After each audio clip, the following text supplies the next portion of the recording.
Diana Massa es profesora titular de Didáctica 2 en la carrera de Ciencias de la Educación de la Facultad de Filosofía y Letras de la Universidad de Buenos Aires. Es investigadora del Instituto de Investigaciones en Ciencias de la Educación, fue vicedirectora de UBA 21 y es especialista en temas vinculados a la formación y a la enseñanza desde una perspectiva clínica. Nuevas gracias, Diana, por sumarte a esta charla.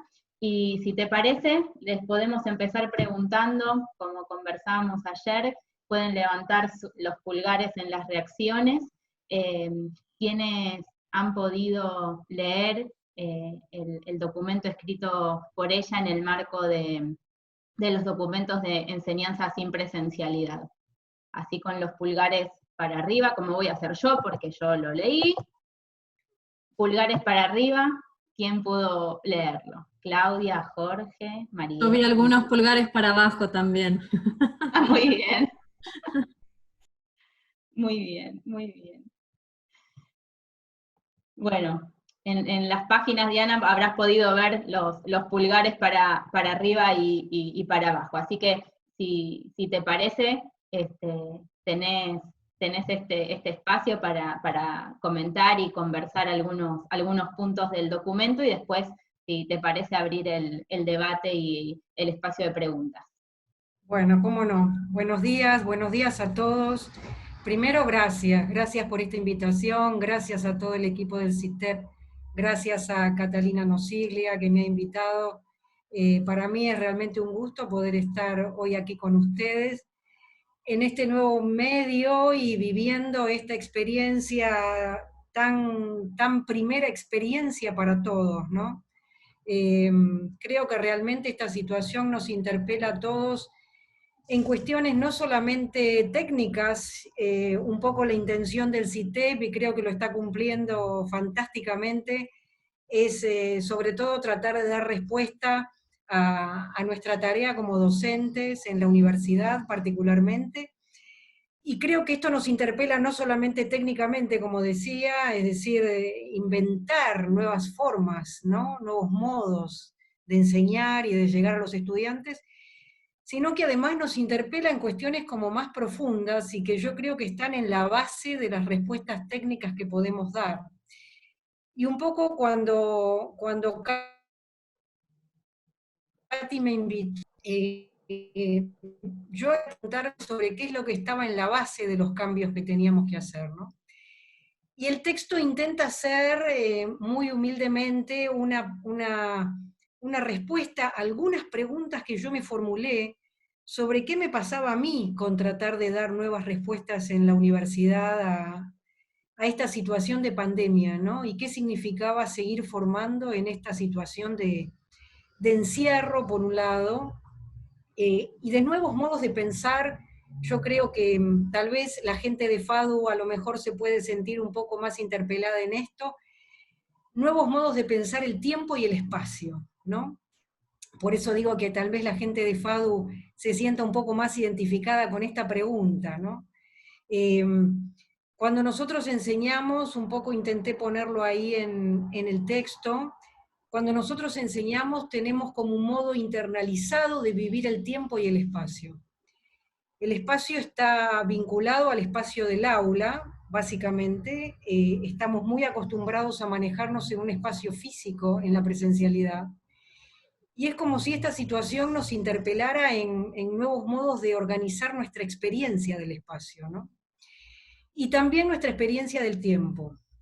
Convertimos aulas físicas en aulas virtuales, convertimos aulas físicas en documentos de trabajo, convertimos aulas físicas en chats, donde interactuamos, por un lado, y por otro lado, el tiempo de nuestra programación, el tiempo de nuestros programas, de nuestra organización en clases. Yo decía ahí en el texto, tenemos que pasar de pensar nuestra enseñanza de pensarla en una sucesión de clases, de la 1 a la 16. Yo estoy muy acostumbrada a pensar en términos de 16 porque mi materia es cuatrimestral. Es decir, que es como si la experiencia tuviera que insertarse en una sucesión de encuentros que de alguna manera nos dan una plataforma y nos dan seguridad, ¿no? Entonces solemos pensar, bueno, esto a mí me lleva unas 4 clases más o menos desarrollarlo, ¿no? Y mi experiencia, mi cantidad de años a cargo de una materia, me hace tener como cierta gimnasia y cierta facilidad en poder pensar que, bueno, en 4 o 5 clases esto lo resuelvo, ¿no? A menos que suceda algo, más o menos en 4 o 5 clases lo resuelvo. Bueno, esta situación nos lleva a que esos esquemas que tenemos tan interiorizados no nos sirvan. Y haya que repensar la forma en que vivimos el tiempo, ¿no? Y en esta línea de repensar, yo creo que hay un paso muy importante que tenemos que dar, y es dejar de pensar al tiempo en forma lineal para pensarlo en términos recursivos. Y esto es todo un cambio. El tiempo pensado más en términos de linealidad, ¿sí? Es como una idea más moderna del tiempo, ¿no? Es un tiempo al que estamos en la enseñanza muy acostumbrados, y en realidad ahora, más que pensarlo en términos lineales, creo yo, pensando en que a lo mejor recuperamos en algún momento la posibilidad de hacer contacto, tal vez hay que ir transformándolo en un tiempo más recursivo. ¿A qué llamo yo con un tiempo más recursivo? Llamo un tiempo más recursivo en que nosotros podemos empezar a hacer ahora actividades de algún tipo que de alguna manera van a tener que ser retomadas como si fuera un rulo. A esto se le llama recursivo, ¿no? La recursividad tiene que ver con la idea de bucle que vuelve hacia atrás para ser retomado en un tiempo futuro, y por lo tanto donde la idea de causa y efecto se altera. Es decir, nosotros en la enseñanza más tradicional estamos acostumbrados a pensar en que hay algo que actúa como causa y algo que actúa como consecuente, ¿no? Y por lo tanto, si dimos ciertas instrucciones primero, los estudiantes van a estar en condiciones de hacer cosas después con esto. Bueno, esa idea de recursividad, esa idea de causalidad lineal se altera, y por lo tanto todo lo que hagamos ahora va a tener que ser retomado recursivamente más adelante. Este es un cambio que tenemos que hacer, que no es fácil, como no es fácil tampoco el cambio que tenemos que hacer respecto de lo que consideramos la noción de espacio, ¿no? Es decir, lo que cae adentro y lo que cae afuera de las cosas. Estamos acostumbrados a que nuestra aula es como un receptáculo, ¿sí? Yo retomo por ahí una idea bastante usual en el terreno de la clínica, que es la idea de continente, ¿no? Y por lo tanto todo lo que sucede ahí dentro del aula, de alguna manera nosotros tenemos como cierta seguridad de que está a resguardo de lo que pasa afuera. Bueno, en la virtualidad también tenemos que empezar a alterar esta idea, y tenemos que empezar a alterar la idea de las diferencias entre lo público y lo privado, ¿no? También. Es decir, que tenemos que empezar a pensar en cuáles van a ser nuestros espacios resguardados en términos de lo privado, tal como sería dentro de nuestras aulas físicas, y cuáles van a ser abiertas en términos de lo público, ¿no? Donde todos pueden entrar. Estas cuestiones que parecen como medio filosóficas, ¿no? Tienen impacto en nuestro modo de organizar la experiencia y en la forma en la que nos sentimos. Uno de los propósitos del texto fue empezar a preguntarnos sobre lo que sentimos en esta situación. Más allá de las respuestas técnicas que podemos dar, yo creo que esta es una oportunidad para, y un poco fue la intención del artículo, para empezar a preguntarnos cómo somos como docentes, ¿no? En los tiempos en los que tuve la suerte de pertenecer a UA21, un programa realmente tan diferente en el marco de la universidad, una de las cosas que primero pude advertir es que cuando los docentes, acostumbrados a hacer una propuesta presencial, se veían en la situación de tener que hacer una propuesta a distancia, volvían a revisar todas las creencias que tenían y los modos internalizados que tenían de enseñar. Y por eso yo ahí en el artículo pongo que ojalá que esta pandemia, más allá del sufrimiento que nos provoca, por todo lo que nos limita, por toda la incertidumbre que nos genera, ojalá esta pandemia sea un analizador de cómo somos como docentes para ser mejores docentes, es decir, para conocernos más y para poder cambiar lo que queremos cambiar, ¿no? Esta idea de analizador que a mí me gusta tanto utilizar siempre es de un especialista en enfoques institucionales, que fue George Lapasad. Un analizador es algo que nos permite hacer visible algo que antes no era visible, ¿no? Y como él bien distingue, hay analizadores naturales y artificiales. Es decir, un analizador natural es como esta pandemia, es algo que nos pasa más allá de esta voluntad, pero que por el hecho de que sucede, permite hacer visibles cosas que antes no eran visibles. Uno podría pensar esta situación, si tomara esta idea de los institucionalistas, como un analizador natural de cosas que hacemos, ¿sí? De cosas que hacemos como docentes. Y cuando les contaba que en UBA 21 tenemos esa experiencia, o tuvimos esa experiencia cuando yo estaba en forma permanente, el hecho de hacer una propuesta a distancia nos lleva a formularnos preguntas que antes a lo mejor no nos habíamos formulado, ¿no? Por ejemplo, ¿cómo es nuestra experiencia del tiempo y del espacio cuando damos clase, ¿no? Y en qué medida nosotros tenemos más un modo de pensamiento lineal, clásico, moderno, donde una cosa viene después de la otra, y donde una cosa es causa de la otra, a esta otra experiencia que yo les propongo pensar, que es más una experiencia del tiempo de tipo recursiva, donde causa y efecto ya no están tan discriminadas, y yo puedo ir retomando lo que sucede en determinado momento del tiempo o en determinado momento del pasado para volver a retomarlo ahora y reconfigurarlo, ¿no? También podríamos hacer ese ejercicio en relación con la forma, ¿no? Y cómo pensamos el espacio cuando enseñamos, si lo pensamos en un espacio privado o lo pensamos como un espacio que tiene atravesamientos de la afuera hacia el adentro, ¿no? Más allá de estas cuestiones que intenté como formularnos a modo de pregunta ahí en el artículo, traté de preguntarme sobre qué me pasaba a mí más afectivamente, ¿no? Algo que es tan propio de los enfoques clínicos. Es decir, cualquier situación de incertidumbre provoca inquietud. Creo que esto es algo que todos habrán advertido con mucha facilidad y sobre lo que se habrán preguntado, ¿no? En estos días. Es decir, estamos acostumbrados a manejarnos en una cierta ilusión de certidumbre. Esto es muy propio de la enseñanza.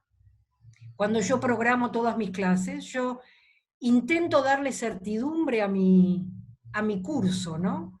Es decir, una cosa va a venir después de la otra, puedo anticipar cómo va la marcha del cuatrimestre, puedo ir viendo si logro mis objetivos o no, pero siempre sobre la base de una planificación. Todo lo que es la planificación en la enseñanza, yo diría que desde lo afectivo está el servicio de darle certidumbre a mi experiencia. Bueno, en estas circunstancias es como que todo se rompe o como que todo empieza a trastabillar, y por lo tanto lo que yo siento es angustia frente a eso, ¿no?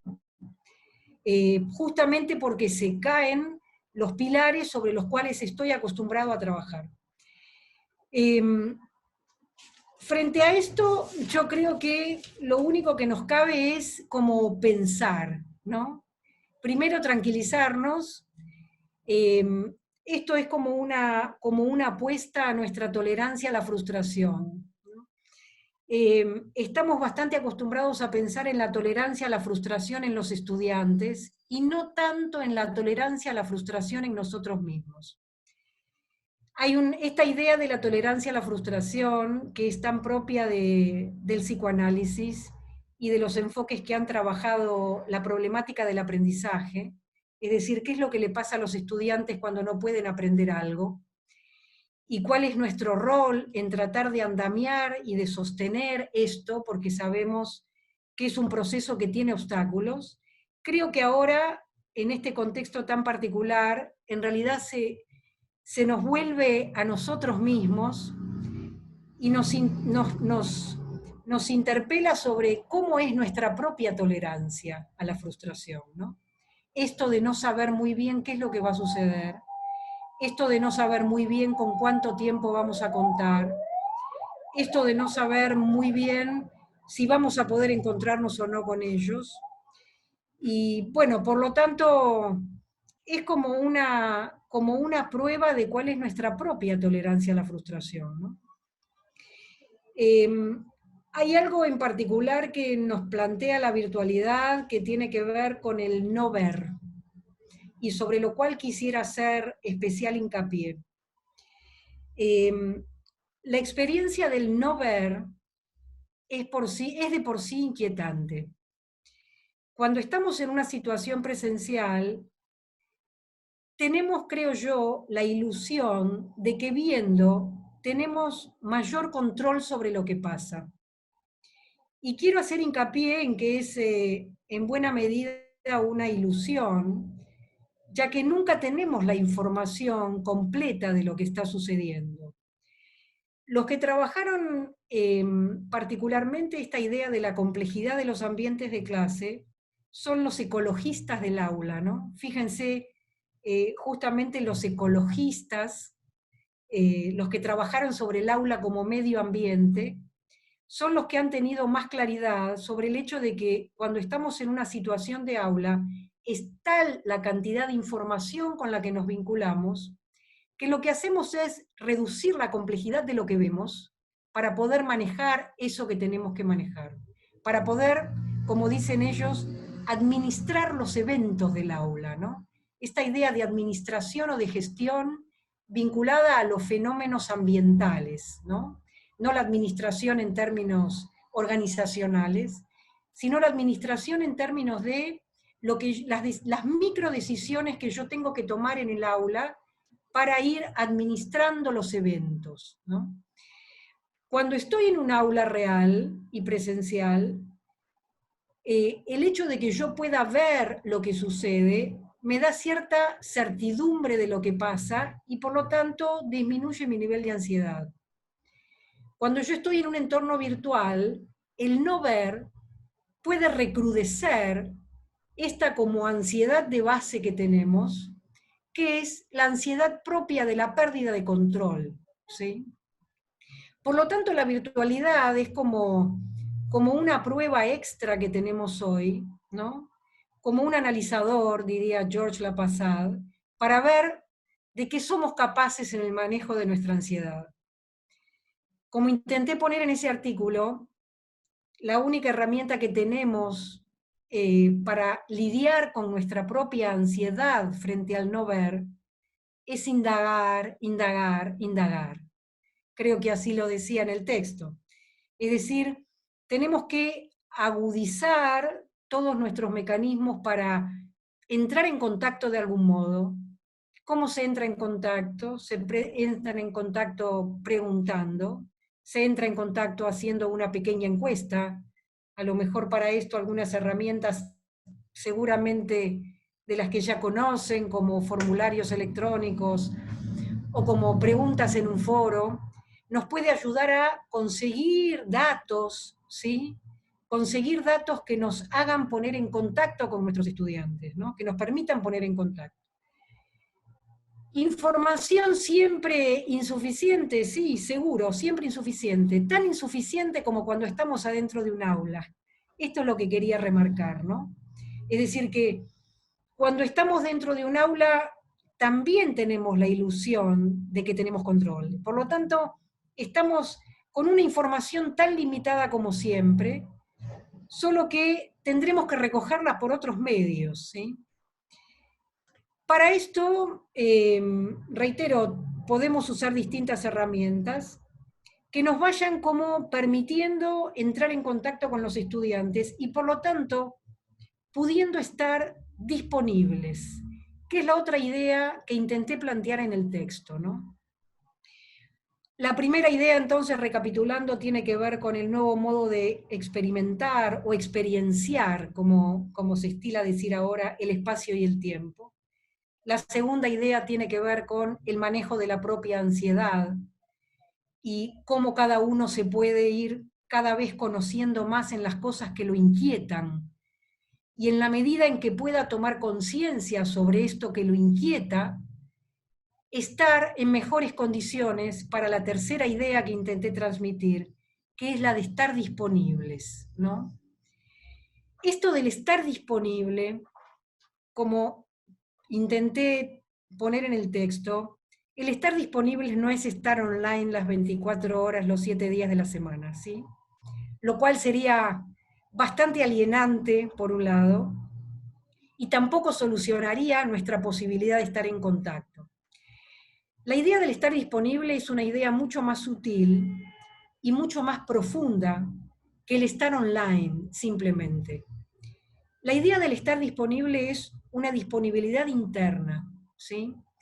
Es algo que se juega mucho en la presencialidad, inevitablemente, porque somos seres humanos que interactuamos no solamente racionalmente con nuestros estudiantes, sino también de modo inconsciente, es decir, desde un punto de vista emocional.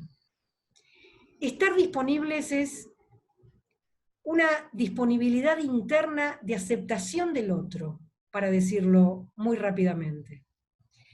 Es decir, es poder transmitir no solo la idea, sino también la sensación y la emoción de que estamos verdaderamente escuchando, ¿sí? Esto de la escucha atenta, de la escucha verdadera o de la escucha, no sé cómo quieran llamarla, la escucha legítima, es más allá de una idea, una emoción. ¿Cómo transmitimos esta sensación en la virtualidad, ¿no? Las herramientas que tenemos acá no son necesariamente herramientas técnicas. Las herramientas que tenemos acá son nuestras palabras. Es decir, las palabras que decidimos utilizar en nuestro chat. Las palabras que decidimos utilizar en un mail, en un foro, en una consigna, aunque parezca algo tan técnico, no es solamente técnico. Los especialistas en análisis del discurso son aquellos que se encargan particularmente de esto, son los especialistas que se encargan de esto. Cuando nosotros hablamos, no solamente transmitimos ideas por las palabras que decidimos utilizar, sino por la combinación peculiar de palabras que provocan un efecto particular en los otros, ¿sí?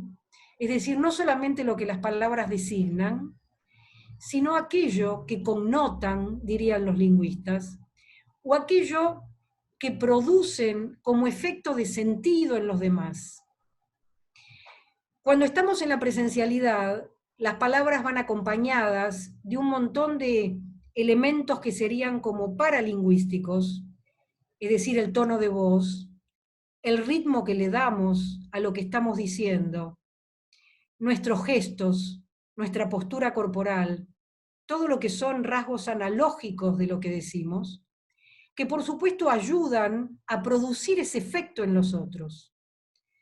Cuando estamos en la virtualidad, hay una cantidad de datos que por el medio mismo de transmisión se restringen y que por lo tanto hace que tengamos que poner especial atención a las palabras que decidimos utilizar cuando redactamos un mail, cuando contestamos en un foro, cuando damos algún tipo de instrucción. Porque en esa combinación de palabras que nosotros elijamos para comunicarnos con el otro, ahí no solamente va una instrucción, ahí no solamente va la aclaración de una idea, sino que también va un mensaje respecto de nuestra disponibilidad para el otro, ¿sí? ahí va un mensaje respecto de cuánto nosotros estamos dispuestos a sostener afectivamente el trabajo del otro. No sé si estoy siendo totalmente clara en esto que estoy diciendo, tal vez por el medio en el que estamos también me faltan algunas expresiones de ustedes en forma directa para saber si yo estoy yendo en la línea de lo que quiero decir. Y en este sentido estoy tomándome a mí misma como objeto de análisis en este momento, ¿no? Tal vez si los tuviera a todos viéndolos en forma simultánea, seguramente tendría una información diferente de la que tengo viendo solamente algunas caras en este momento. Bueno, tenemos que trabajar con eso, y esto nos obliga a repensar cada cosa que digamos en un video. Esto nos obliga a releer, antes de enviar un mail, a releer nuestro mensaje y ver, tratar de ponernos en la situación de quien lo recibe y tratar de pensar si esto que estoy diciendo efectivamente va a ser una ayuda para el momento en el que se encuentra nuestro estudiante, ¿no? No sé si se va entendiendo lo que quiero decir. El lenguaje es algo más, bueno, veo algunas caras así. El lenguaje es algo más que palabras, ¿sí?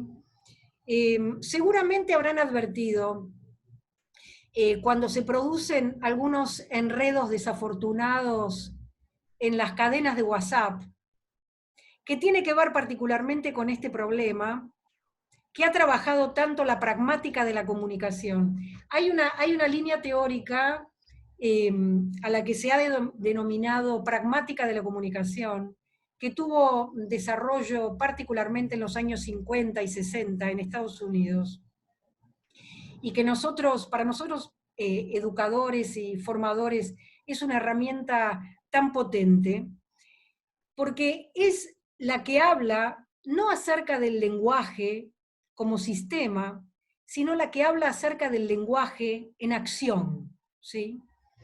Cuando nosotros estamos en un aula y hablamos, gran parte de la enseñanza se desarrolla a través de lo que decimos, ¿sí?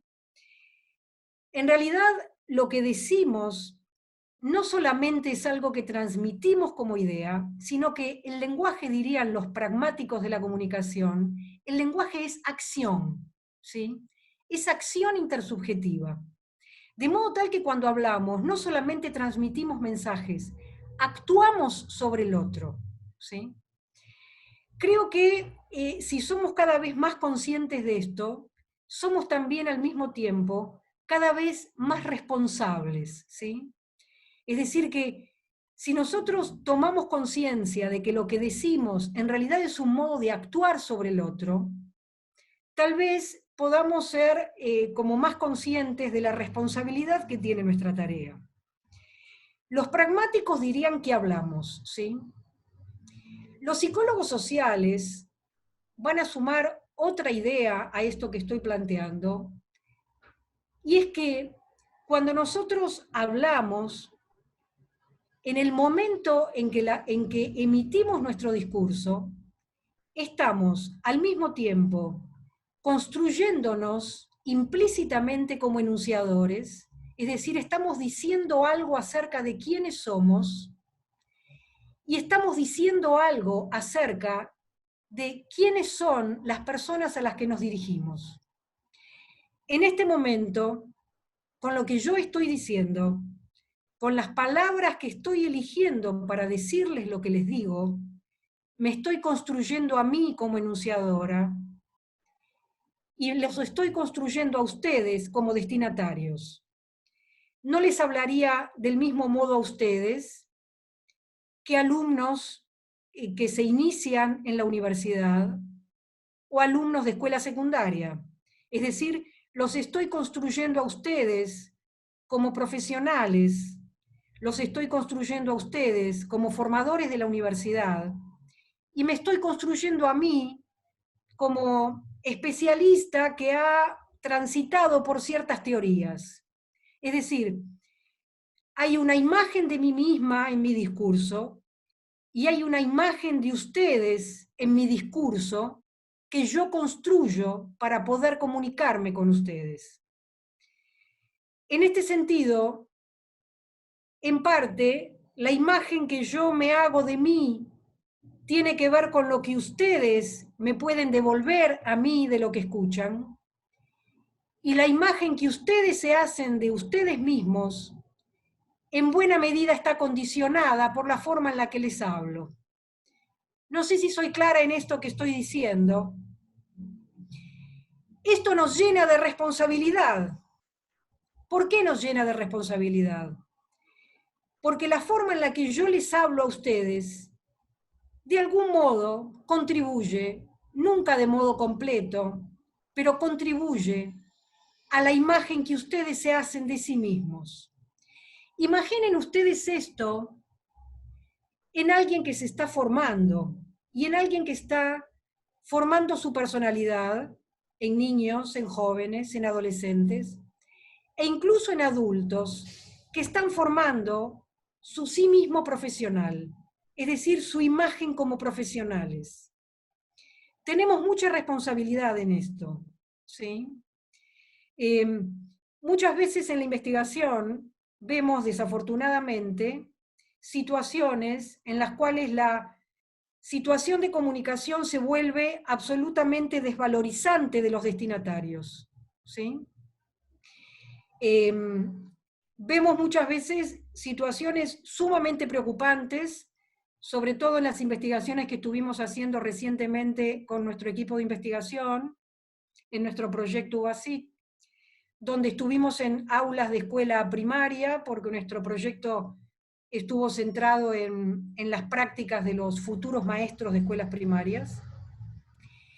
Y vemos situaciones de aula en las cuales el discurso y la producción del discurso del maestro es tan desvalorizante y tan violenta sobre los niños que están dentro del aula, que nos hace pensar respecto de cuál es el efecto que esto tiene en la construcción de la autoestima de esos chicos, ¿sí?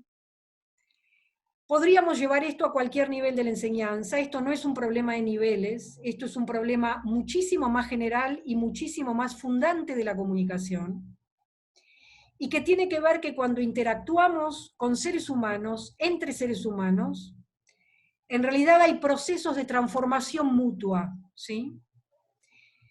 Por eso es que el uso de las redes y el uso de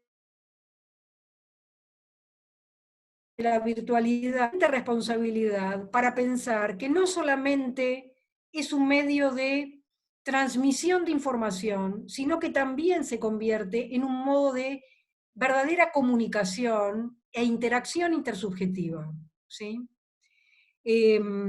Para quienes estamos más acostumbrados a trabajar en la presencialidad y que nos hemos sobre todo formado en la presencialidad, solemos vivir a la virtualidad como un accesorio técnico, ¿sí?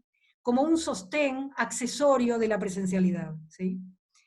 Y por lo tanto, a lo mejor restarle como importancia, o restarle, yo diría, sí, restarle importancia o quitarle responsabilidad a la parte virtual respecto del efecto que puede tener en los otros en términos intersubjetivos. Y a veces un mail redactado con, voy a decirlo fácilmente, redactado con amor, ¿sí? Es decir, redactado con afecto, donde en las palabras, más allá de lo que se dice, vaya también implícito un mensaje acerca de que nuestra tarea nos importa, nuestra tarea nos interesa, nos gusta lo que estamos haciendo, ¿sí? Y tenemos intención, y es nuestro propósito, que quien recibe ese mail pueda crecer, ¿sí? La idea de crecimiento no es solamente un problema de la escuela primaria o de la escuela media. Seguimos creciendo siempre, ¿sí? Por lo tanto, nuestros mensajes, ahí viene nuestro compromiso ético, siempre tienen que estar al servicio del crecimiento del otro. Y quien recibe un mail, quien recibe la contestación en un foro, quien recibe un mensaje en un chat, tiene que sentir que ese docente que le tocó está interesado en que yo crezca, ¿sí? Puede parecer una idea tan obvia esta, pero no es obvio. No es obvio porque no somos dueños de nuestro discurso. Esto es algo también que nos enseñaron los analistas del discurso y es algo que nos enseñaron también los psicoanalistas. No somos dueños del todo, por lo menos, de lo que decimos. Los analistas del discurso suelen decir que el discurso nos habla. ¿Qué quiere decir esta idea tan extraña? Esta idea quiere decir que cuando hablamos, algunas de las cosas que decimos sí tienen que ver con lo que quisimos decir, y otras es como que se escapan, ¿sí? Es decir, como si salieran de nuestra boca o de nuestro teclado, más allá de nuestra voluntad, ¿no? Es una idea algo loca, pero es así. Es decir, tiene que ver con no nuestra parte racional, sino que tiene que ver con nuestra parte no racional, ¿no? Y en esto de lo no racional quiero hacer una defensa de la irracionalidad. No todo lo no racional es malo. Estamos también muy acostumbrados a pensar, el pensamiento moderno nos ha instalado esta idea, respecto de que lo que tiene que predominar es la racionalidad y que tenemos que dominar nuestros impulsos, ¿no? Pero esta parte no racional también es la responsable de que seamos afectuosos. Esta parte no racional también es responsable de que seamos creativos e inventemos cosas. Esta parte no racional es la responsable de que hagamos arte y de que nuestros estudiantes puedan hacer sus diseños y que nosotros podamos andamiar y conectarnos con ese diseño que quisieron hacer. Es decir, que no es que lo no racional es algo que hay que descartar y controlar. Lo no racional es algo que hay que elaborar, es algo con lo que hay que conectarse. Por eso digo que en nuestro discurso van cosas racionales y cosas no tan racionales. Y a veces parte del efecto positivo de nuestras palabras es que nuestro discurso fluya en la espontaneidad de nuestra afectividad, ¿sí? Que bueno, esto que los analistas del discurso dicen, el discurso nos habla, sí, el discurso nos muestra. El discurso, más allá de nuestros esfuerzos de controlarlo, de controlarlo, nos muestra cómo somos, ¿sí? Por eso que nosotros como personas vamos en nuestra forma de hablar, vamos en nuestra forma de escribir, ¿sí? Ahí aparecemos nosotros como personas. Mi recomendación en esto, en tiempos de pandemia, es tratar de ser lo más que podamos como somos, ¿sí? No tratar de inventarnos, sino tratar de ser nosotros en nuestra espontaneidad y en nuestro deseo de ser los formadores que queremos ser, ¿sí? Y con la recomendación de, antes de enviar el mail, leerlo y tratar de, instrumentalmente, como dirían los psicoanalistas, ponernos en el lugar de quien lo recibe y tratar de pasar por la experiencia de decir, bueno, si yo fuera este estudiante que está teniendo esta dificultad y que no decide, que no está logrando generar la idea, que no está logrando resolver el problema que planteé, que no está logrando cumplir con la tarea que le planteé, bueno, ¿cómo me sentiría yo si recibiera este mensaje? ¿No? Es como un esfuerzo de ponerse en el rol, casi psicodramático, ¿no? pero es un esfuerzo de descentración, dirían los psicólogos cognitivos, es decir, de ponerme en la otra perspectiva y tratar de ver cómo recibiría yo ese mensaje, ¿no? Y después, bueno, tratar de ser lo mejor que se pueda uno mismo, ¿eh? Esto con respecto a la disponibilidad, ¿no? Y sobre el estar disponible. Hay una última idea que intenté plantear en el documento, que es una idea que a mí me gusta mucho y que cada vez que la cuento no dejo de apasionarme con esta idea, a pesar de que la he contado tantas veces, que pertenece a un psicoanalista inglés que se llamó Wilfred Bion y que habló respecto de la relación continente y contenido, ¿no? Es muy común en el lenguaje cotidiano que digamos que alguien es continente o no es continente, ¿no? Y es muy común en el lenguaje cotidiano que digamos hay que contener a los estudiantes, ¿no? Pero ¿qué es esto de la continencia, no? Por un lado hay como una analogía física en la continencia y es que algo está dentro de algo, ¿no? Tenemos una analogía física en la presencialidad muy clara de la continencia, que es nuestra aula. Las paredes de nuestra aula actúan como un continente de algo que sucede ahí adentro, ¿no? En la virtualidad esta analogía física se cae, pero intentamos buscar otras analogías, como la continencia de nuestra aula virtual, ¿sí? Es decir, un espacio en el que la gente puede hablar y donde van y vienen los mensajes. O incluso podríamos pensar en una analogía de la continencia donde hay un documento sobre el cual se está trabajando y distintas personas empiezan a introducir cosas. Es decir, que en cualquiera de los casos son analogías. La continencia es una idea muchísimo más abstracta que estas analogías, que tiene que ver con la capacidad que alguien tiene, un ser humano, la capacidad que un ser humano tiene de recibir algo que se emite, que tiene que ver con la ansiedad de alguien, es decir, la capacidad que un ser humano tiene de recibir la ansiedad de otro ser humano, y en lugar de devolverla tal cual, en la misma forma, como si fuera una pelota contra un frontón, la tolera, es decir, la recibe, la contiene en su propio psiquismo, la tolera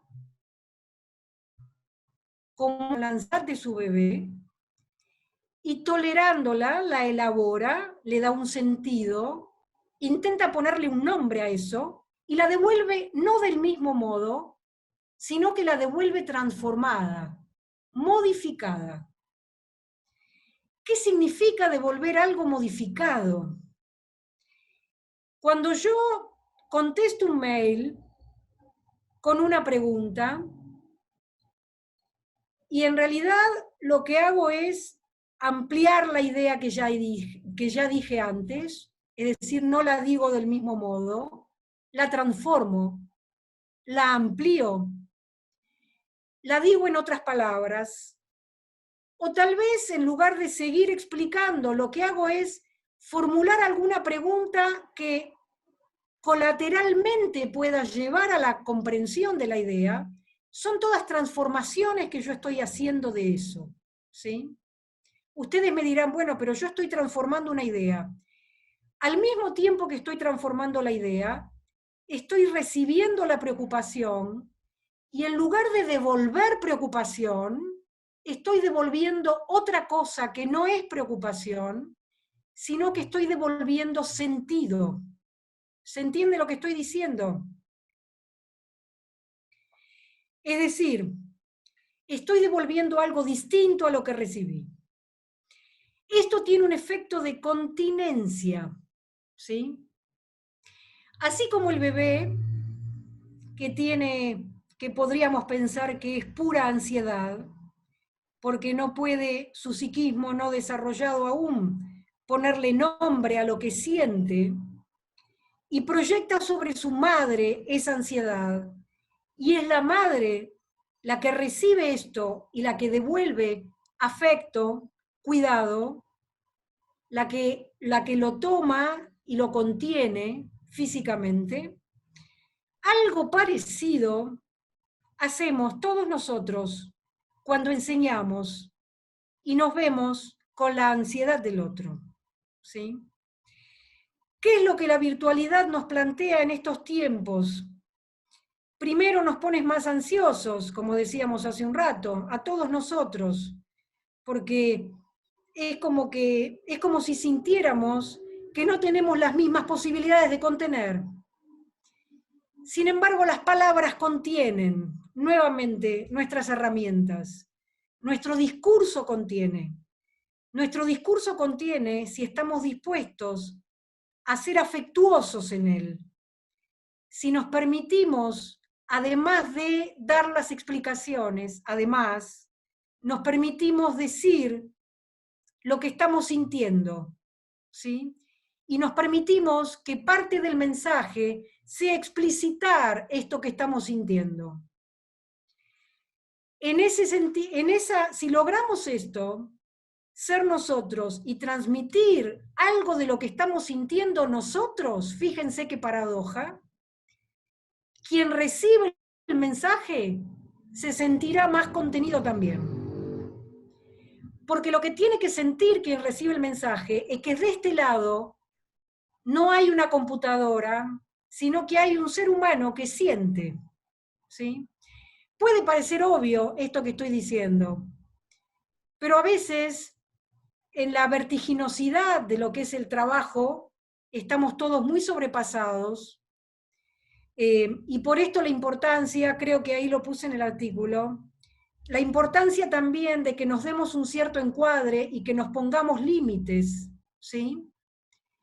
Nos pongamos límites para los tiempos de descanso, nos pongamos límites para decir, bueno, nos vamos a encontrar en este horario, vamos a tomar contacto en esta franja, vamos a recibir y emitir mensajes en estos días y en estos horarios, porque también tenemos que estar en condiciones, nosotros, quienes oficiamos como formadores, tenemos que estar en condiciones psíquicas adecuadas para poder ofrecer este espacio verdaderamente continente. Y para esto no podemos estar las 24 horas del día, esto puede parecer obvio, pero no podemos estar las 24 horas del día los 7 días de la semana. De modo tal que el encuadre, y esta es una idea también bastante útil, el encuadre también contiene, ¿sí? Cuando nosotros en la presencialidad decimos nos vamos a encontrar los miércoles y los viernes en este horario, estamos dando un encuadre. En la virtualidad también tenemos que generar un encuadre, tenemos que inventarlo, ¿sí? Ese encuadre que pauta tiempo y espacio, aunque sea virtual, ese encuadre también actúa como continente, ¿sí? Bueno, creo que como no quiero usar demasiado, bueno, ya usamos un montón de tiempo, como suele suceder, pero tal vez, no sé, Flor, Silvia, pónganme un poco de límite, pongan encuadre. Diana, excelente toda tu explicación. Mientras vos hablabas, veíamos las caras de las personas que están acá participando, asintiendo, caras de reflexión, caras de que estamos pensando mucho a partir de tus palabras. Si les parece, vamos dejando abierto el chat para que puedan hacer alguna pregunta o puedan habilitar el micrófono si quieren decir algo, si quieren compartir algo a partir de esto que les generó la exposición de Diana. Dicen, siempre es tan bueno y contenedor escucharte. Hablamos de empatía, ¿no? Excelente el mensaje y súper didáctico, excelente. Descollante la profe, Vos hablaste de ponerse en el lugar del otro, apasionada, iluminador. Bueno, a ver. Es el currículum oculto, ¿no? Los docentes somos padres de nuestros alumnos, padres entre comillas. Excelente escuchar a Diana siempre. Muy interesante y claro. A ver, hay otro más. Súper interesante el poder de la palabra. Empatía, excelente, gracias. Bueno, estos son los mensajes que están llegando en el chat, Diana. Bueno, gracias, gracias. En la virtualidad ahora uno se puede poner colorado y te ven. Antes no tanto. Dice, nos contiene escucharte. No hay tantas oportunidades de escuchar esta mirada. Pensaba cómo a veces las condiciones de trabajo atentan con nuestra posibilidad de continencia. Bueno, excelentes planteos. Te damos otra vez la palabra. 3 ideas, ¿no? Que me aparecen, por lo menos que fui tomando nota de lo que plantean. La primera tiene que ver con la empatía, sin duda. La idea de empatía justamente tiene que ver con esta posibilidad de entrar en contacto. Empatía tiene que ver, fíjense ustedes qué interesante, tiene que ver con la idea de lo áptico. Lo áptico tiene que ver con lo que hace contacto físico, ¿sí? Con el sentido del tacto. Hay una raíz ahí común. Es decir, que la empatía es aquello que hace contacto. Cuando yo hablo de estar en disponibilidad, hablo justamente de esta idea, de entrar en contacto con la analogía del tacto físico. Casi como si uno pudiera tocar al otro. Esta es toda una idea de un altísimo interés, no solamente en la formación, sino también nos lleva a un tema como epistemológico, sumamente profundo, respecto de si uno hace contacto con la realidad o no, ¿no? No quiero extenderme demasiado en esto, es un tema muy apasionante. Toda la idea de que trabajamos tanto en investigación respecto del fenómeno de la implicación, muchos de ustedes habrán sentido hablar sobre esto en relación con la investigación, es decir, esa relación peculiar que establece el investigador con el objeto que estudia, y en qué medida lo que yo produzco como objeto de conocimiento es parte de mi interioridad o parte de la realidad. Es la gran pregunta nociológica. Bueno, esto no escapa a lo que nos sucede dentro de un aula, conociendo lo que pasa. Esto no escapa a la posibilidad que tenemos de conocer lo que le pasa a nuestros estudiantes.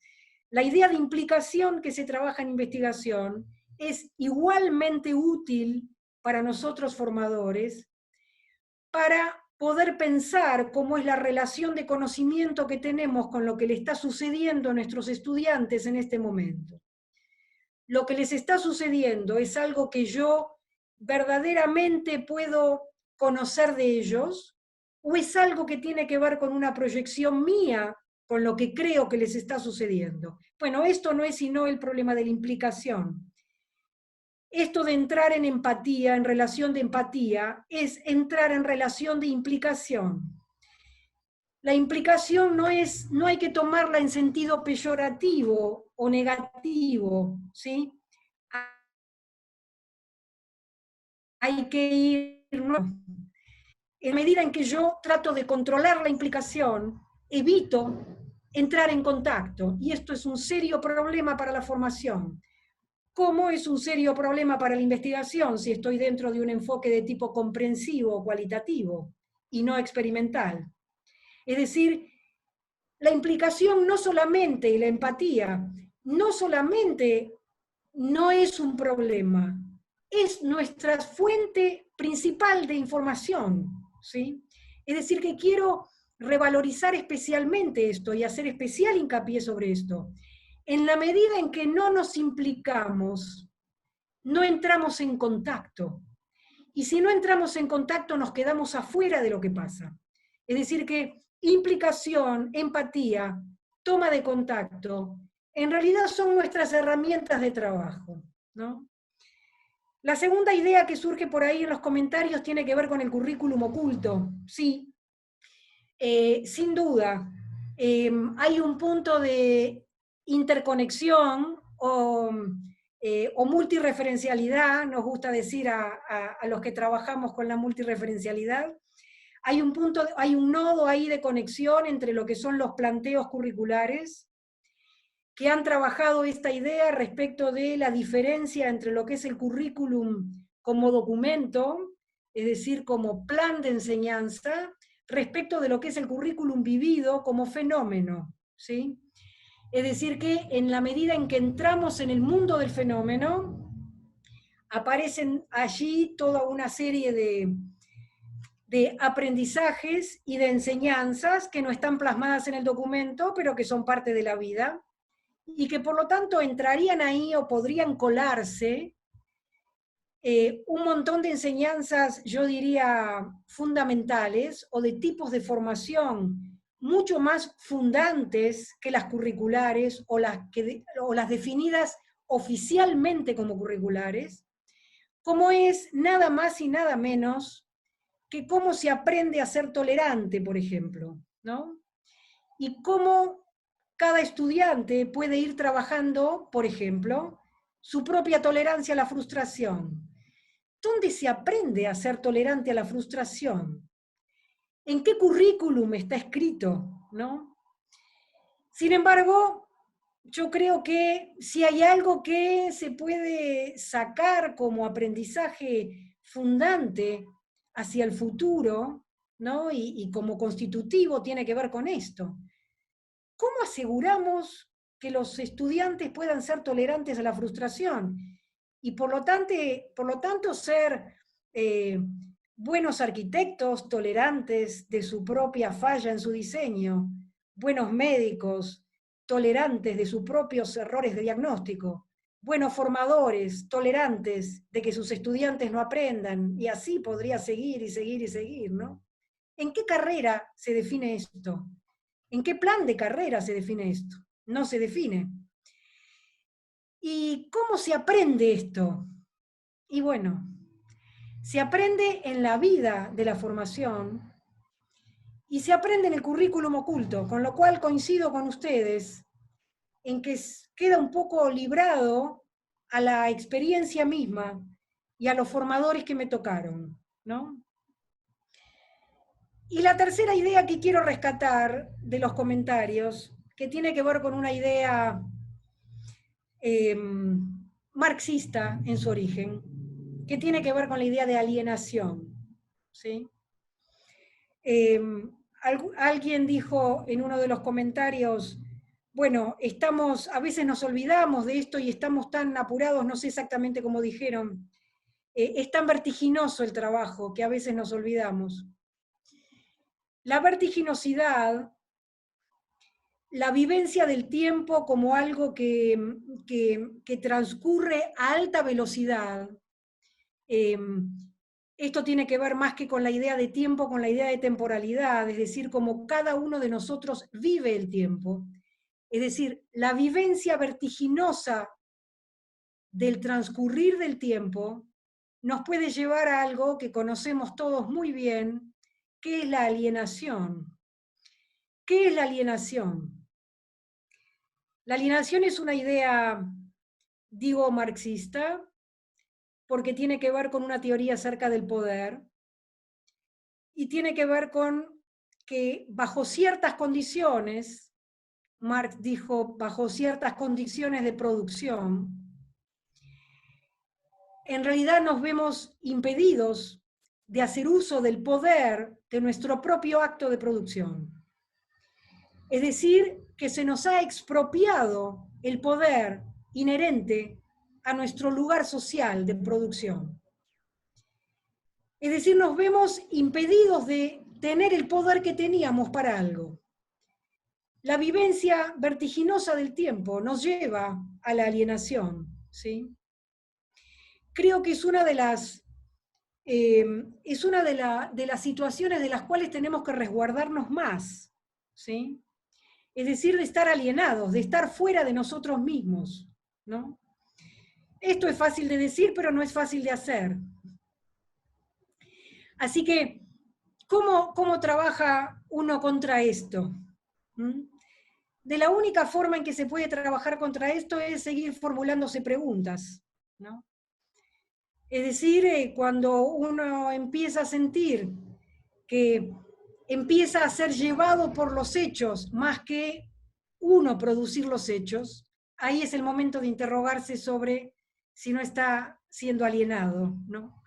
Y por lo tanto, habrá que tomar alguna decisión para o reducir la velocidad de los fenómenos, graduar las cosas, ponerse tiempos y sobre todo, creo yo, ser tolerantes. Si esta pandemia nos deja algo, además de problemas, si algo nos puede dejar, yo creo que es la oportunidad de ser más tolerantes con nosotros mismos. Me parece que ahí está la clave. Vamos a hacer lo que podamos y lo mejor que podamos. Y eso va a ser bueno en sí mismo, ¿sí? De todo va a haber resultados positivos, aun cuando podamos sentir, si lo comparamos con la vara del rendimiento, a lo mejor de las condiciones que teníamos antes, a lo mejor si lo comparamos con esa vara, vamos a ver más el déficit que el beneficio. Pero tal vez si podemos aprovechar esta experiencia para hacernos preguntas, que es un poco lo que intenté poner en el documento, bueno, ahí va a haber un plus de sentido. Y tal vez podamos llevar a nuestros estudiantes a que también tengan un plus de sentido, formulándose preguntas, cada uno en su disciplina, ¿sí? Es decir, tratar de llevar a nuestros estudiantes a que en el marco de cada una de las disciplinas pueda interrogarse por qué es lo que está pasando en este momento. Hay una etnógrafa muy querida por los que trabajamos usando enfoques etnográficos, que se llama Verónica Edwards, que es una etnógrafa chilena, que tiene un concepto que es muy claro en esto, y que dice, tenemos que tratar de que nuestra forma de presentación del conocimiento sea situacional. ¿Qué quiere decir Verónica Edwards con esto? Un conocimiento situacional es un conocimiento que permite hacer inteligible, es decir, pensable, una situación. Si nosotros podemos, que en esta situación de pandemia, lo que enseñemos, de algún modo, haga pensable esta misma situación que estamos viviendo, lograremos que nuestro conocimiento tenga un plus de sentido increíble, que es el plus de lo situacional, ¿sí? Entonces, quien aprende no solamente habrá incorporado información para después reproducirla, no solamente habrá intentado capturar un algoritmo para repetir y repetir y repetir, sino que habrá tenido una llave increíble para comprender el mundo. Si nosotros podemos, cada uno en la disciplina que tiene, llevar aunque sea una parte de esa disciplina a la comprensión de lo que estamos viviendo, bueno, ahí tenemos un plus de sentido invalorable. Bueno, Diana, hay muchísimas palabras de agradecimiento, mensajes que dicen que les estás cambiando el enfoque, que tus propias palabras son contenedoras para ellos también. Si te parece, hacemos una nueva ronda de preguntas, perdón. ¿Vamos? A ver. Elizabeth Vergara dice, ¿qué pensás de las desigualdades en el acceso a las tecnologías? Voy agrupando algunas preguntas y después tomo otras que están más adelante. Luciana Di Salvo dice, estaba pensando en la cuestión de la temporalidad, la diferencia entre lo virtual y lo presencial. Ahora trabajando en la virtualidad, el tiempo no es lineal porque la consecuencia la esperamos más tarde que la causa. pero también es muy interesante que los alumnos puedan volver una y otra vez a las clases anteriores para rever cuestiones. Esta es una gran ventaja de la virtualidad, mientras que en la presencialidad es más difícil porque no podemos volver el tiempo atrás. La clase que dimos ya fue dada y el almanaque nos persigue. Y más adelante había un mensaje también de, ya te digo, de Adrián Parra, que decía cómo compatibilizar el tiempo lineal de progreso histórico propio del sistema escolar con la recursividad en la que pueda intentar posicionarse un sujeto, entiendo, Adrián, si no, en todo caso abrimos el micrófono para que puedas hacer la pregunta. Hago estas preguntas y después retomo con otras más que están apareciendo. Bueno, dos cuestiones. Creo que las preguntas pueden agruparse en dos. Hay una, la primera de ellas, que creo que tiene entidad en sí misma y que tiene que ver con el problema de la desigualdad. Indudablemente, cualquier cambio de condiciones, lamentablemente, es ocasión de recrudecimiento de desigualdades, ¿sí? Obviamente, cuando pasamos a depender de plataformas tecnológicas, no digo que la desigualdad no estuviera en las condiciones anteriores, la desigualdad era parte de la presencialidad también, ¿sí? Porque aun cuando trabajáramos presencialmente, la tecnología también aparecía en la amplia mayoría. Yo no podría pensar hoy disciplinas que pudieran estar al margen, digamos, de algún tipo de recurso tecnológico hoy, ¿sí? Más hablando de la universidad. No sé, tal vez si quien hace la pregunta está en universidad o en otro nivel, pero tratándose de la universidad, yo creo que difícilmente hoy pudiéramos pensar en la formación en alguna carrera que no estuviera recurriendo a recursos tecnológicos, ¿no? Ahora bien, un cambio de estas características que nos está haciendo depender de la tecnología de modo tan, digamos, exclusivo o primordial, sin duda, es ocasión para el recrudecimiento de la desigualdad. Creo que no hay demasiada escapatoria para esto, ¿no? Es casi de sentido común pensar que si hoy un estudiante no cuenta con cierta regularidad a una conexión de internet, difícilmente pueda entrar en contacto, con lo cual es casi una obviedad pensar que sin duda puede actuar como recrudecimiento de la desigualdad. No tengo mucha respuesta frente a esto, es un problema estructural de nuestro país con el cual tenemos que lidiar. El segundo aspecto que tiene que ver, hay dos preguntas vinculadas a la temporalidad, y en esto me da la ocasión de hacer una aclaración. La temporalidad lineal o recursiva no es tanto un modo de organización técnica como un modo de pensar el tiempo, ¿sí? ¿A qué voy con esto? Tanto en la presencialidad como en la virtualidad tenemos la ocasión de asumir un modo de pensar lineal o un modo de pensar recursivo. Voy a dar un ejemplo para que esto se entienda con claridad. Yo puedo organizar mi curso presencial o mi curso virtual desarrollándolo linealmente, pensando que lo que doy primero es antecedente de lo que doy después y donde en realidad el resultado va al final de mi proceso. El famoso modo de organización trencito, ¿sí? Para decirlo en términos sencillos. Un vagón viene después del otro y el orden de los vagones no puede alterarse, ¿sí? Porque uno es antecedente del otro. Ahora bien, yo puedo pensarlo en estos términos o puedo pensarlo aún en la presencialidad de modo tal que a medida que yo avanzo, vuelvo sobre lo anterior para lograr una nueva síntesis, ¿sí? Esto no tiene que ver con lo virtual o lo presencial, tiene que ver con la lógica implícita de mi proceso.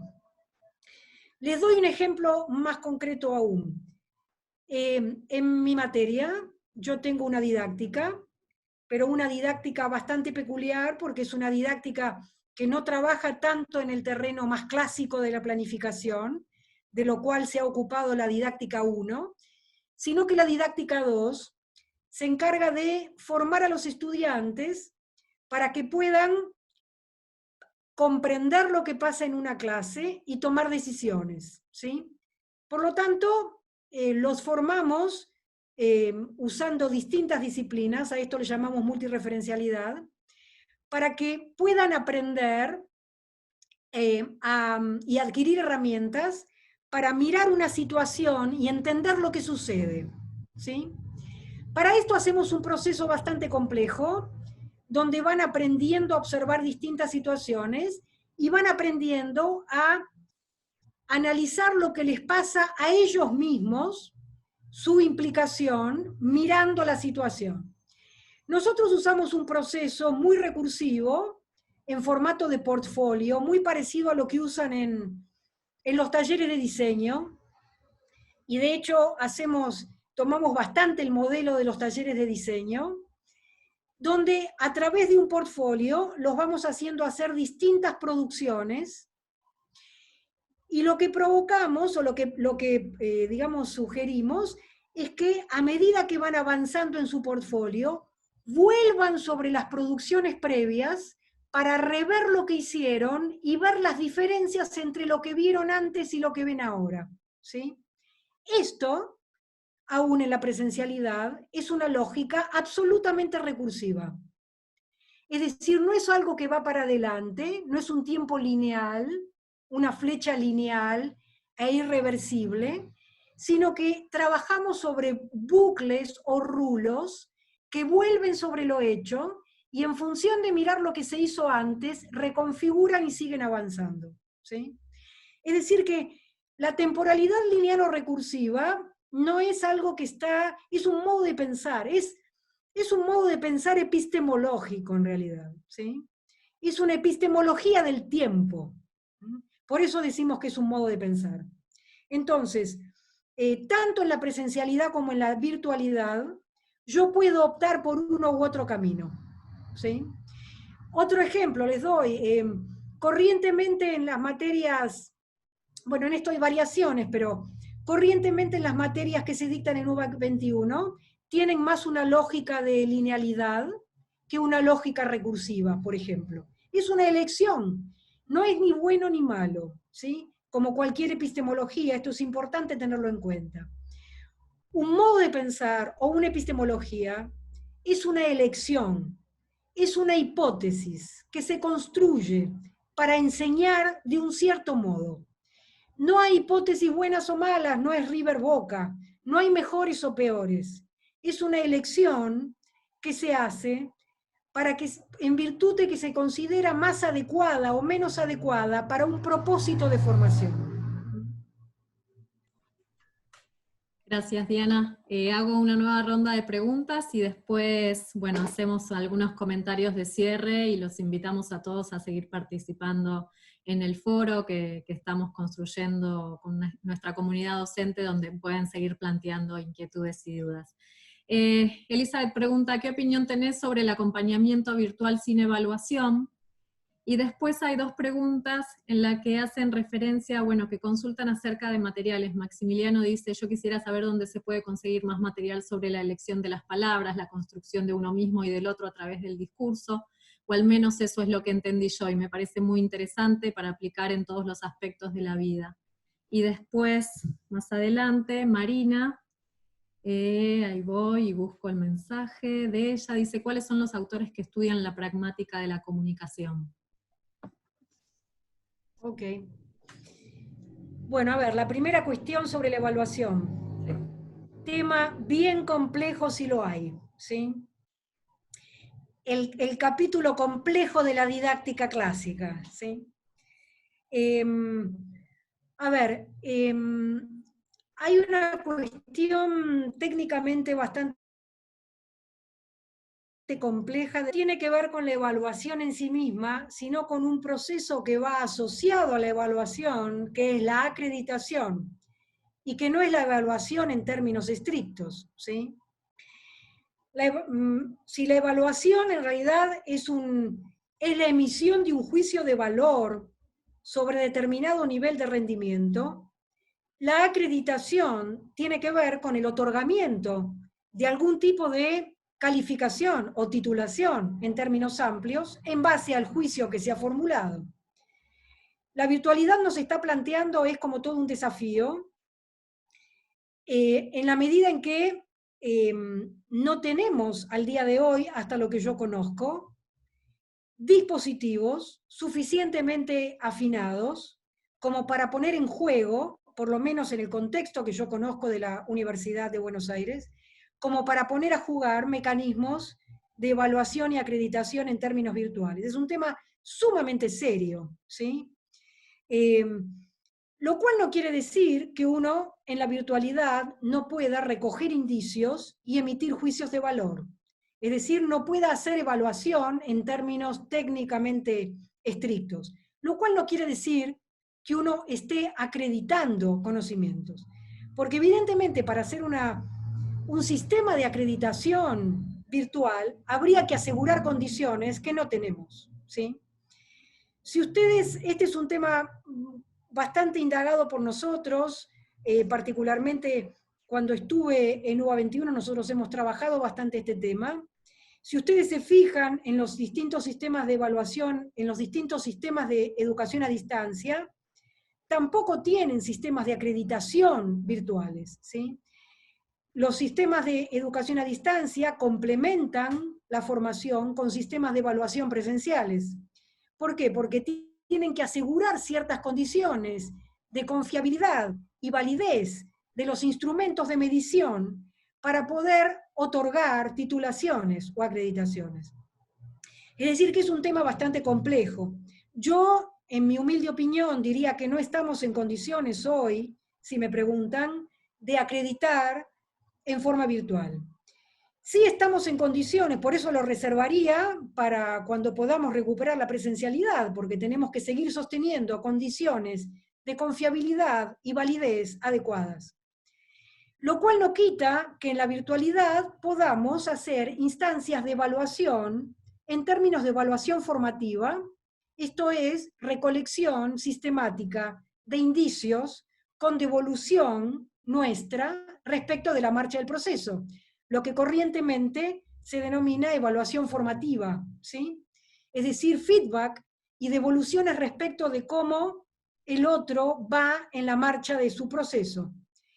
Pero el tema de la acreditación, reitero, es un tema muy serio que involucra no solamente involucra una dimensión técnica de aseguramiento de condiciones, sino que además involucra una dimensión legal que le dé legitimidad a lo que estamos otorgando como acreditación, ¿sí? Por lo tanto, diría que no estamos en condiciones de hacer eso. Esto con respecto a la evaluación. La pragmática del discurso, el referente central de esto es en realidad era austríaco, emigrado en la guerra a Estados Unidos, a Palo Alto, se llama Paul Václavic. Es un nombre un poco complicado para decir oralmente sin tener pizarra, pero empieza con W, A, T, Z, L, A, W, I, C, K. Paul Václavic, ¿sí? Tiene un libro muy famoso que se llamó Teoría de la Comunicación Humana, pero tiene muchos otros libros muy interesantes acerca de, por ejemplo, su teoría del cambio. Tiene un libro que se llama Cambio. Tiene un libro muy risueño que nos sirve bastante en este momento, que es El arte de amargarse la vida, donde van a ver ahí textos casi humorísticos respecto de cuáles son los problemas que nosotros generamos cuando damos interpretaciones de la realidad que más tienen que ver con nuestra interioridad que con lo que está pasando, y por lo tanto proyectamos sobre el otro cosas muy locas, ¿no? El arte de amargarse la vida. Lo tienen en las redes, se lo pueden bajar en forma libre. Hay otra pregunta que tiene que ver con el análisis del discurso. Bueno, acá yo hice como una ligazón de dos cosas en lo que conté. Por un lado, hay desarrollos en particular sobre análisis del discurso, interesantísimos. Tenemos en nuestra propia universidad un referente fundamental que es María Marta Negroni, ¿sí? Tenemos un referente también, lo tuvimos por lo menos en UBA 21, no sé si seguirá trabajando, que es Beatriz Hall, que también ha escrito sobre estas cuestiones, particularmente en la enseñanza. Hace unos años, como parte del trabajo en UBA 21, sacamos un libro mejor dicho, Aramos dijo el mosquito, como decía el refrán. Beatriz Hall sacó un libro que se llama Modos de decir, modos de hacer, que está especialmente dirigido a profesores de la universidad, usando las herramientas de análisis del discurso. Y después yo ahí hice una ligazón con una teoría que no proviene del análisis del discurso y que proviene de la psicología social. En la psicología social hay un concepto muy interesante que tiene que ver con la noción del yo y del mí, ¿sí? La teoría acerca del... Hay un libro en particular, ahora se me fue el nombre del autor, ya me va a venir. Bueno, ya me va a venir cuando les cuente la teoría. La teoría acerca del yo y del mí tiene que ver con que el yo, es decir, la imagen que yo tengo de mí misma, está constituida por dos partes. Por el mí, es decir, como yo me veo a mí misma. El self, empiezo de nuevo, el self está constituido por dos partes. El yo, que es quien habla, y el mí, que es la imagen que yo tengo de mí misma. Esta teoría lo que está planteando, el libro es Espíritu, Persona y Sociedad, tal vez lo podemos estar googleando, así me sale el nombre del autor que se me fue de la cabeza. Espíritu, Persona y Sociedad es el nombre principal, es el nombre del libro. Este mí, que es parte del yo, es la interiorización de la mirada de los otros, ¿sí? Con esto, el autor lo que nos quiere decir es que la imagen que yo me hago de mí misma, esto es, la imagen que tengo acerca de quién soy, no proviene sino de la interiorización de la mirada de los demás, ¿sí? Esta idea fundante, que es una idea de la psicología social, ¿alguien googleó ya Espíritu, Persona y Sociedad? Sí, ahí están escribiendo, el autor es George Mead. Exactamente, George Mead. Se me había ido el nombre. Lo uso permanentemente y se me fue el nombre. Bueno, esto que George Mead, igual que Margaret Mead, se escribe igual, ¿sí? George Mead, de la Escuela de Chicago, ¿sí? Esto que nos está queriendo decir George Mead, psicólogo social, es que la personalidad social se construye a partir de la mirada de los otros. Cuando yo digo que nuestras palabras construyen al otro, estoy usando dos referentes teóricos. Uno es la teoría del discurso, que dice que cuando yo hablo, va una imagen de mí en mi discurso y va también una imagen de quiénes son ustedes. Uno, esa idea, con la idea de George Mead, acerca de que cuando yo me construyo a mí, uso para construirme la imagen que tengo de ustedes, ¿sí? En realidad dice una vinculación entre las dos teorías. Para aquellos que les interese más la línea de la psicología social, Espíritu, Persona y Sociedad de George Mead es el libro raíz del cual surgen luego muchas teorías. Y para quienes les interesa tanto Negroni como Beatriz Hall, en este libro de modos de decir, modos de hacer, que es de UDEVA, van a encontrar referentes interesantes.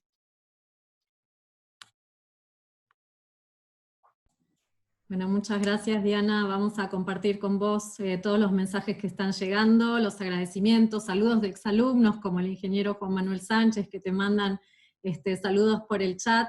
Vamos a enviarte todos estos mensajes. La verdad es que abrió muchas reflexiones. Invitamos a todas y a todos a que puedan compartir, si quieren, algunas preguntas o inquietudes o reflexiones para hacer junto con Diana en el foro que está compartido en nuestro sitio COVID, el espacio de diálogo para la construcción de esta comunidad docente. Bueno, y también informamos que la semana próxima, el miércoles próximo, vamos a estar abordando justamente las temáticas de evaluación de la mano del documento que forma parte de esta serie, Enseñanza sin presencialidad, que escribió Laura Basabe, Alternativas para la evaluación en los formatos no presenciales.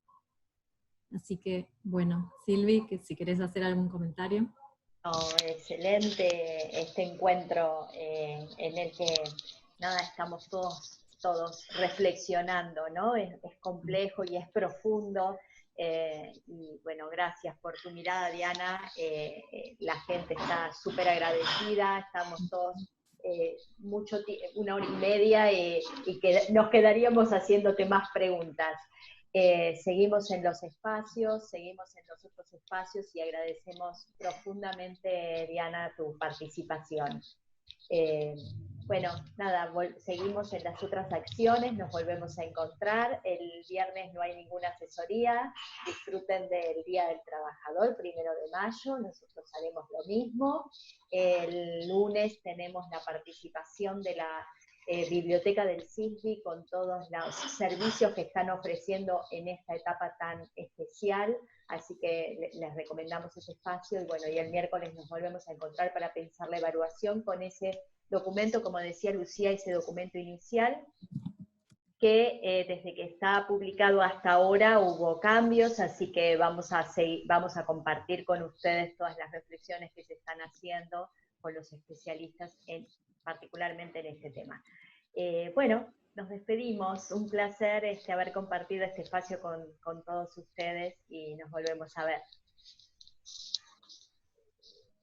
Saludos.